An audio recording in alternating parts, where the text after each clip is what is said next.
Hey everyone, it is now 4 years since Eve Echoes released. That's right, 4 years. 4 years ago, on the 11th of August 2020, Eve Echoes released on Apple and Android.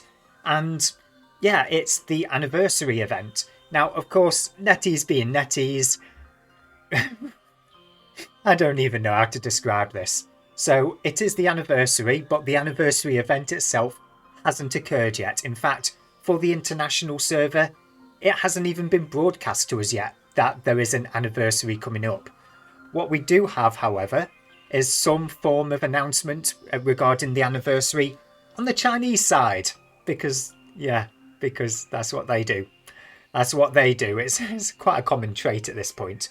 So what we're just going to do for this video is have a look and see what the Chinese players have been told about the upcoming anniversary event, just so we can try and figure out what to expect, what not to expect.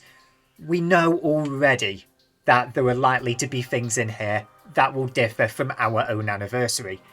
Like, we've seen previously throughout the past year that occasionally they'll introduce new features in the Chinese version that we will never actually see. And most of those changes were actually so very controversial that we are glad we never saw them arrive on the international version, and appeared to have been part of some kind of beta testing for a new game. Anyway, I'm not going to try to understand that. Let's have a look at what's going on in Eve Echoes over in China to try and gauge what we can expect out of the upcoming anniversary event. So here we are. If you want to check out the link, it is kind of up there on the screen. If I can just pull it up right now ever so quickly. Yeah, I honestly don't know what I'm doing here. I'm just clicking buttons now just to see what happens. Anyway, that website all the way up there. If I remember, I'll add this to the description in the video down below. Anyway, let's get onto it. I'm already 2 minutes in and I've said nothing of value. Yeah, that's right, nothing of value. Don't you hate these unscripted videos? Anyway, good bunch of fluff here. The galaxy is vast. We have seen more things improve throughout the game. Improvement is kind of a loose term, depending on what we're talking about. So let's have a look. Development of science and technology, firepower, competition of ships, blah blah blah blah blah blah. The unification department decided to officially launch a new tactical ship in the anniversary version, launched on August 15th. Now, of course, we might also get this on August 15th. We might get the patch notes like one day before the patch. Or this might settle over there for 2 weeks before we see it. Anyway, August 15th, maybe, maybe not. Time will tell. Let's have a look. The new tactical ships are designed to enhance the effective HP of the ships, improve the pilot's reaction time and rescue time in small encounters, and thus bring more possibilities to the battle. Now, this picture here, this ship picture, I have no idea what it looks like. But tactical ships, the first things that comes to mind is maybe tactical cruisers. I mean, they're tactical. Those are the ones where it's kind of like a Build-A-Bear cruiser. I don't know how many people think of it as a Build-A-Bear cruiser, but that's how I have it squared in my head. Where you buy different components for the ship and stitch them together, making the ships kind of unique depending on what combination you go with. And that's before you take into account your regular fittings like your modules and your rigs. Let's see what else it says about this. Tactical ships are all improved based on existing ships. Their characteristics are that new high-strength materials are added to the ship's structural design, which greatly enhances the ship defense. So ignore what I was saying just about tactical cruisers. It appears that I was just, thinking a little bit too far ahead. They are all improved based on existing ships. So, you know how we have things like the Arbitrator 3 covert ops. Does this mean we're about to get the Arbitrator 4 covert ops? I mean, come on. Let's have a look at the pictures that we've got down here. We've got the Stabber, we've got an Omen, Coercer, I think that's a Catalyst, a Thrasher, Algos, Condor. I'm starting to forget names. Executioner and Atron. let me know if I got those wrong. I don't fly half of those ships. So yeah, that's a list of ships that will supposedly get better versions. I am hoping that instead of just saying, okay, this is the Omen 4, this is the Executioner 3, I'm hoping instead they go down the route of giving these existing hulls new ship names and new roles. So for the Omen, like we have the Zealot in EVE Online. Doesn't have to have the same role or the same name as the Zealot, but try to differentiate it is what I'm hoping they're going to try to do. So instead of just have the Omen a better version than all of the other Omens, make it a different version to all of the other Omens. That's what I'd like to see, just to spice gameplay up just that little bit. But let's move along anyway. Satellite Drilling Array Ancillary. This is the interesting one because this one, to me, and I barely even skimmed over the words here because of my dyslexia. I try not to read the entire thing. But we're talking about ore belts, we're talking about limestone, we're talking about new ores, new ore belts, cargo ships, transport, satellite drilling array, ancillary buildings. All of this, to me, and here we go, moon rock. Can I highlight words on my tablet? There we go, moon rock. This is moon mining. There is no way that this is not moon mining. We've got a structure that points its like super Death Star weapon at something, which then explodes and creates new belts. That has got to be moon mining. So I'm interested to see how moon mining plays out. We've already been teased with it once in patch notes. It actually appeared in one of our recent patch notes, and like everybody was like, yeah, moon mining this update, moon mining this, moon mining that. I think that was mostly Taylor, Rick and Rambo. But I never did a video on it because I was like, I want to be able to see this in action before I do a video on it. And there was no action because it was just never there. So I'm kind of glad I never joined in on that hype. But anyway, we have moon mining. The use of the blueprint of the basic ship to reverse engineer and obtain the blueprint of the tactical ships. We're talking about the ships from earlier. Then buy the blueprint from the market and use gas clouds, minerals. Okay, so just talking about building stuff. We can build the new tactical ships, okay. Why couldn't they just use those words? You can build the tactical ship using all of the random shit that you're already familiar with. Moving on, new ores that can be refined to obtain small amounts of planetary materials. This is going to be interesting then. So, unless there's another big mining project, like unless we have Titans, for example, or new structures, what are they called? Keep stars, I think. If we have a big new building project that consumes a massive, ungodly amount of planetary materials, then this shouldn't have too big an impact on the planetary market. But if we don't have a big building project, this could actually crash planetary material markets depending on how many planetary materials we can get out of moon mining, which could be quite interesting for people who pay their Omega, even if it's just standard basic Omega whatever, using PI outpost mining. I mean, I did that at one point before the war. I think the war was what, 2020? Was the war 2023 or 2022? I honestly can't remember. I don't pay good enough attention apparently. But anyway, that economics, just put that to a side for now. Put the economics to a side for now because I could ramble for an entire video. And I'm what, 40% of the way down this page? 9 minutes into the video. Let's try not to ramble. So moving on. So we know there's new ores, and those new ores are going to contain planetary materials, some of which might even be newer planetary materials. Due to the large number of ship types, we will open various tactical ships in batches. Okay, that's a shame. Those batches include 5 aircraft carriers, so these will be new carriers. Does that mean like how the Dreadnought got the new tactical Dreadnought?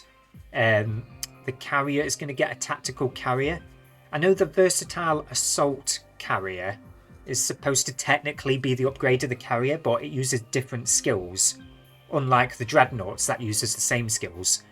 So is this that? Is this just going to be an upgraded carrier? Maybe, maybe not. We shall see. Let's move along. So this is actually looking quite promising. In order to improve the experience of novice pilots and reduce the gap in combat I can't say that word, effectiveness between them and experienced pilots, we have also optimized the control system of tactical ships. All non-flagship tactical ships can be driven without the need for a technology level. That is right. Day one, you can jump in one of these tactical ships. Day one. You do not need to get to a certain tech level. You do not even need to train a single skill. Of course, you get all of the bonuses, you know, the ship's hull bonuses from training the skills. So I highly recommend that you do that. But this, as far as I'm aware, is the very first implementation of ships that do not require a technology level. Now, this is something that was teased to us like a year ago now, like an entire bloody year. Yeah, it's here. This could be a start of things to come because we could do with moving in the direction of not really having tech levels. Like, yeah, you can have... How about you have, like, the best ships of every, like, line just, like, locked behind a tech level, and then everything else. So, like, let's say, just have 10% of all of the ships, like, the cream of the crop, locked behind a tech level. And then move everything else outside of the tech level. That's, like, the ideal scenario. This is, like, the first step in that direction.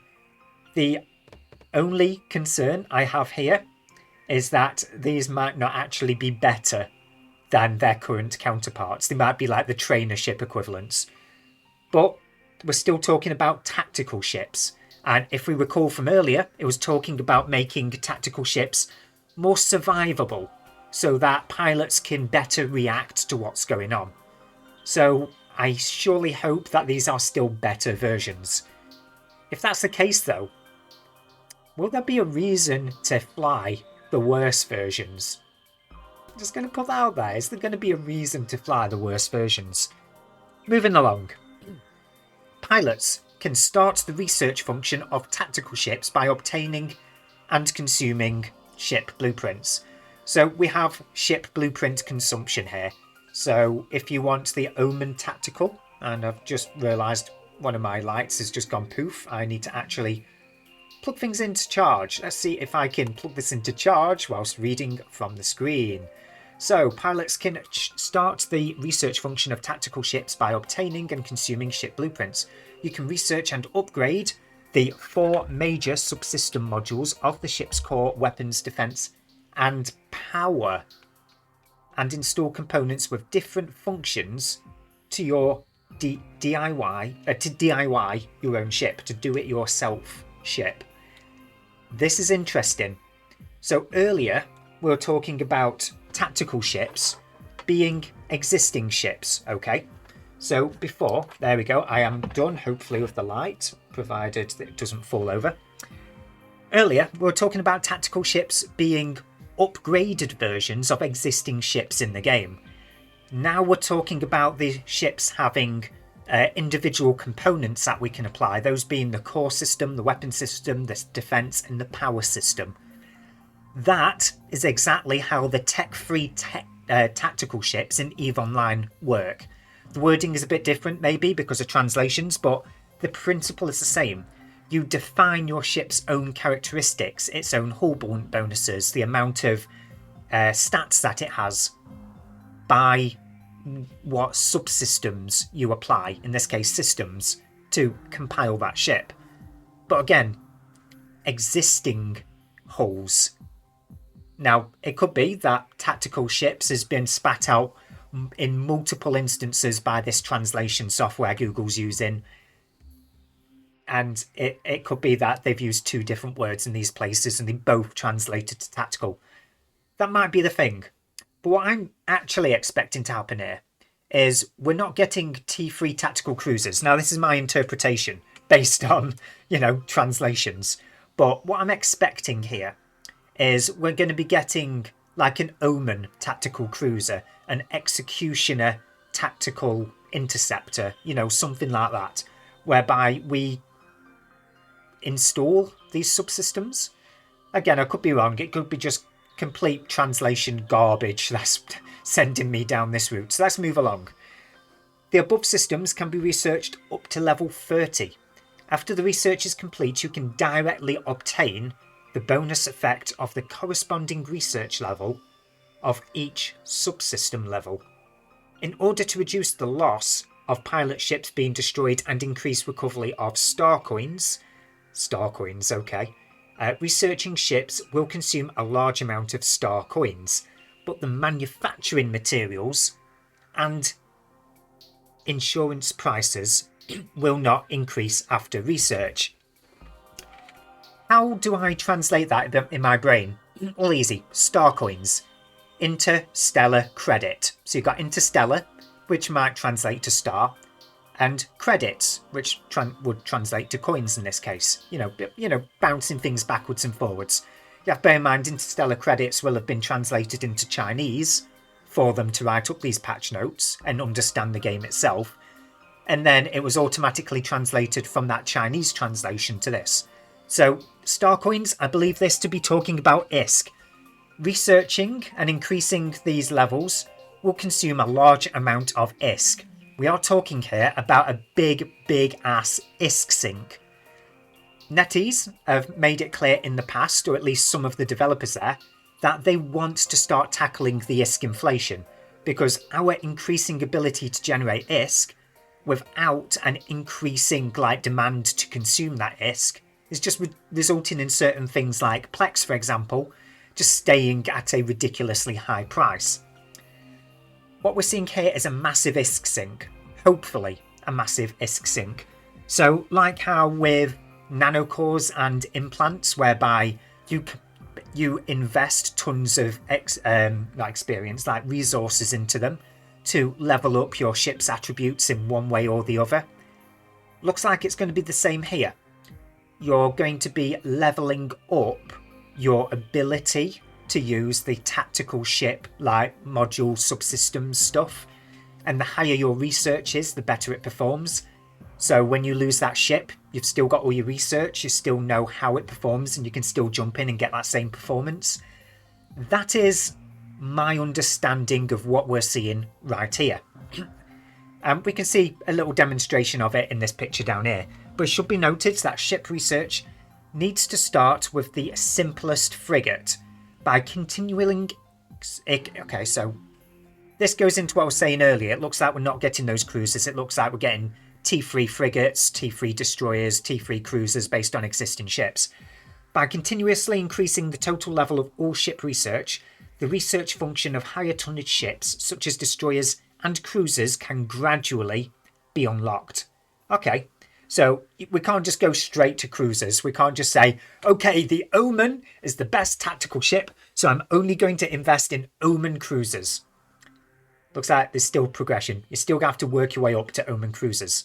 So, some people are like that, some won't. I personally kind of like a progression system because sometimes you just need it to help you get back into the game. One of the reasons why I don't play No Man's Sky as much as I could is sometimes it just feels like it lacks a progression system. And sometimes that's exactly what you need for motivation. I mean, it varies depending on the person, depending on the mood, so on and so on. But anyway, at the same time, research consumption will continue to increase with the tonnage of the ship. Researching multiple small ships can quickly increase the total research level. So you don't have to train one thing at a time. It looks like you can train multiple things at a time, which looks interesting. Yeah, we'll see how that plays out. I'm not going to put this image into a translation just to figure that out.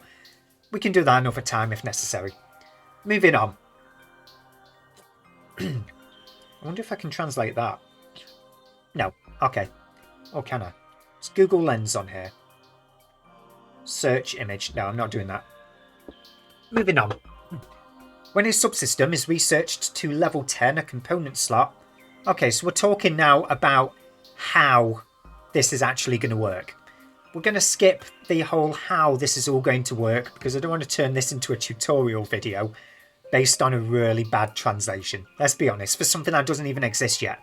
But if you want to know more about how this particular upgrade system works, just pause the screen right now, read it, and then unpause, and we'll carry on listening to this British guy ramble, whose name is not Benzie. Anyway, let's move along. Oh yeah, we've got a nice little graphic there for an omen. I like omens. I kind of hope they put an arbitrator in there though, because, you know, that is kind of the logo for this channel.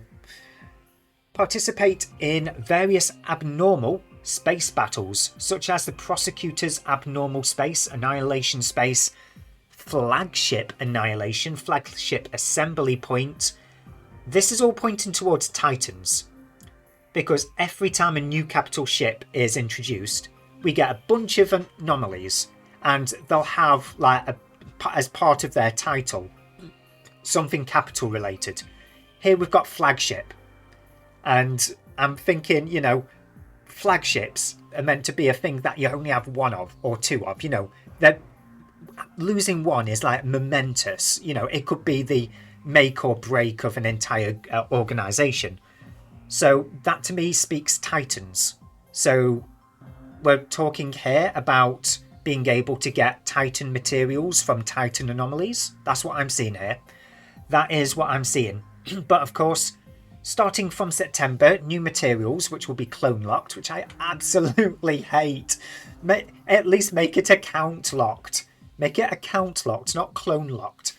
Because then at least our useless clones that we only do PI with can actually make use of these clone locked materials. Like, please give us a reason to have multiple characters on an account. Please give us a reason to not have to have multiple accounts. It's like, as it stands at the moment, it's just better to have multiple accounts. Give us a reason. Please, Netease, I beg of you. Anyway, let's not go too far off on that side tangent. So, yeah. New materials will be added to the login rewards. Okay. That'll be in September. Not August, because we're already through August. In other gameplay and activities, new material and component rewards will be added based on market demand and actual consumption. Okay. I'm liking what I'm seeing there. So if something isn't getting generated by the market enough, you know, if people aren't generating a certain resource enough, they'll start drip feeding it into the login rewards. That's interesting. I'm curious to see how that one plays out. I'm not going to say it's a bad idea. I'm not going to say it's a good idea. What I am going to say is it's interesting. It means that somebody there is actually trying to put their finger on a pulse on something. I mean, we don't know yet what they're trying to put the finger on, you know, which pulse it is, but I'm interested. I am interested. Moving on, through the anniversary version, we hope to bring certain defensive capabilities to pilots and more DIY methods, continually improving the sense of security and exploration, give everyone more tactical strategies to choose from. My dyslexia really kicks in at times. Throw that in with an occasional tongue twister. And bring more changes and fun to the battle. Yeah. The stars are vast, the journey is endless, la la la la la, it's mostly just fluff. Reply to them uniformly, I have no idea. This will be some kind of social media thing where if you share it, you get 5,000 skill points or something. You can also enjoy a rebate, so there's going to be a Plex buying rebate where if you spend Plex, you get some Aurum back or something like that. I can never remember how that works, I've never used it. If you do use it though, if you do have a fair disposable income, then yeah, there's a rebate thingy just around the corner again. And I believe I'm at the end because it's now talking about previous recommendations. So to summarise, just in case you've decided to skip to the very end of the video to see what's going on because you did not want to listen to 20 minutes, yeah, I wouldn't blame you. To summarise, Titans, not explicitly confirmed, but it is seriously looking like Titans. Like, at the very least, if Titans aren't coming, we are still seeing a path through which to get them. I mean, let's just have a quick look here, just to remind ourselves. We have these Annihilation sites. Did I land on the right page? There we are. Annihilation Space, Flagship Annihilation, a Flagship Assembly Point. I'm going to assume that we're expecting to see Titans here. Now, as for tech-free cruisers, technically we have tech-free cruisers, but it's actually tech-free. Well, it's not even tech-free. It's tactical frigates, tactical destroyers, tactical cruisers. You level your way up through the system. There's no new ship hulls. These are better than everything we've seen before. We have a research system for them, which will mostly require ISK. And yeah, that's going to be interesting to see how that one plays out. The biggest thing, I think this is the biggest thing as far as I'm concerned anyway, is the no need for technology level for the certain new ships that are coming out. Now, is this going to be for... Because again, we're talking about tactical ships, and tactical ships has been very loosely used across this entire document, it seems. I don't believe that these new tactical ships are going to be included in the not needing a technology level bracket. If they are included in that bracket, then perfect. But for the moment, I'm going to be a bit pessimistic with this translation and assume that Netease aren't that warm-hearted. We've got an optimistic before. But anyway, those are the top tips. Top tips? This isn't a tips video, hail. Okay. Yeah, my brain is starting to get frazzled. So Titans, just round the corner maybe. Our version of tech-free cruisers, just around the corner by the looks of it, in the form of frigates and destroyers as well. And the possibility of no longer needing a tech level to fly certain ships. Right here, guaranteed, whatever the ship may be. If I can just point, there we go. I'm really, really bad at pointing on the green screen. But anyway, that rounds off this kind of ramble summary of a Chinese website translation for Eve Echoes. If you find these helpful at all, or you just enjoy watching me completely bumble my way through this dyslexic mess of a website with my brain, if you enjoy any of that and you want to support this channel and help me get to that 1000, feel free to hit that subscribe button. I do aim to get one video per week at minimum out for Eve Echoes. I know my channel's been changing things up a little bit recently. I want to try and expand into new audiences, but Eve Echoes is still here. I still want to grow the community for this channel in Eve Echoes. So hit that subscribe button, and yeah, if we can actually get to 1000 subscribers, I might just start doing some kind of competition giveaway thing. Who knows? Time dependent, of course, but we're going to call it there. I'm going to respect your time. Thank you for listening this far to the end, and see you guys in the next video. Fly casual.